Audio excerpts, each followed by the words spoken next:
Hey guys, so we've done a lot of work looking at comparative advantage in great detail.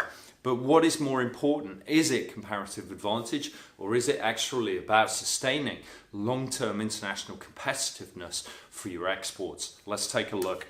Okay, so international competitiveness reflects the ability of a country's exports to be able to compete internationally. It's measured in three ways usually. Number one, that is the relative unit labour cost. So that is the labour cost divided by the quantity of output that can be produced to give us the actual cost of labour per unit produced. Number two, the relative export prices. That is export prices against other main trading partners and their export prices. Now, you want to make sure that your export prices do not rise too rapidly against other trading partners, because that would of course signify a loss of international competitiveness.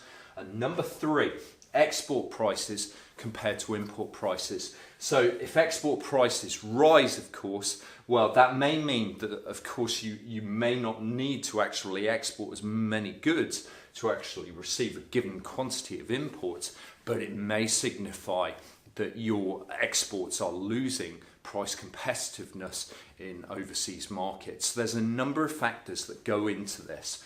Okay, now this final point is commonly measured through the terms of trade.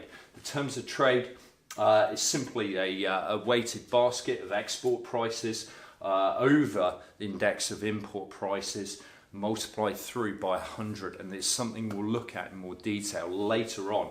This first point that we looked at, unit labour costs, you want to make sure that your labour costs aren't rising too rapidly, because again, that's going to hurt your international competitiveness. Hopefully that's nice and straightforward. We've got some more great stuff coming up next lesson. See you then.